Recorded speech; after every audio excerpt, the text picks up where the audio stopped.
verse 21. Then a strong angel picked up a stone like a great millstone and threw it into the sea, saying, So will Babylon, the great city, be thrown down with violence and will never be found again. Total destruction of that world system. You know, it reminds me out of the Gospels when Jesus warns, it would be better for you to have a millstone tied around your neck and thrown into the sea rather than lead one of these little ones astray. And here, these people have been leading people astray, the little ones, the ones who don't have good understanding, the weak ones, that haven't fortified themselves. He goes on to talk about how complete this destruction will be. And the sound of harpists, musicians, flute players, and trumpeters will never be heard in you again. And no craftsman of any craft will ever be found in you again. And the sound of a mill will never be heard in you again. And the light of a lamp will never shine in you again. And the voice of the groom and bride will never be heard in you again. For your merchants were the powerful people of the earth, because all the nations were deceived by your witchcraft. And in her was found the blood of prophets, of saints, and all who have been slaughtered on the earth.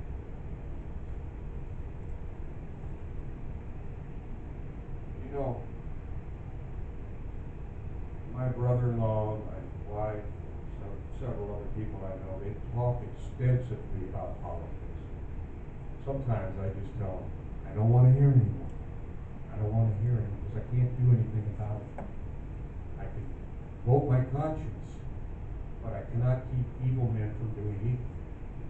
I can pray for them and hope the Lord moves on their hearts. But here, God is saying, I saw what you did, and you did not repent. You kept going on your way. You kept leading people astray. This is the end. This is the consequence. You know, God's not unjust. He is 100% just.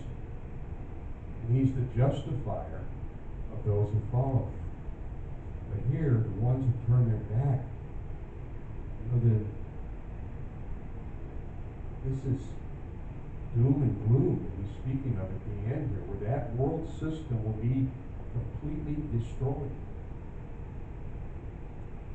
You know, the extent of this charge here indicates that that great city is a symbol of the whole world system, that world system age. You know, what we see around us. You know, what's in it for me? I want mine. Everybody after their own. Someday this world system is going to pass away. That's what the Scripture's teaching us here. And like a great stone, it's going to fall to the bottom of the sea. You see, God takes the persecution of His people as a personal offense. Those who attack His people they're really attacking Him. And so, when Jesus said, don't be surprised if they hate you because they hated me. Don't be surprised if they persecute you because they persecuted me. So we have to expect that as true believers, as those walking in the light. But we can take courage because God doesn't miss us. He will avenge our blood, the injustice that's done. So, that ends, I ended a little bit early there, Mike. I'd like to open it up. Anybody have any thoughts, or I can bring the mic to you?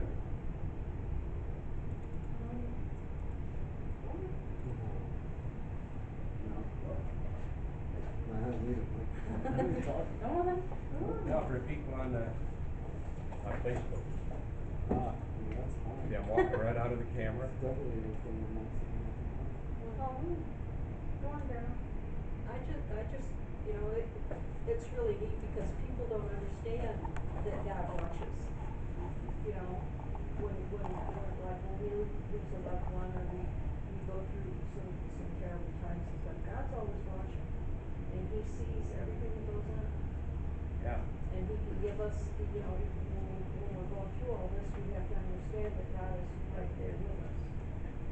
You know, He's going through it with us because He's lost loved ones too. You know, when I was a young believer,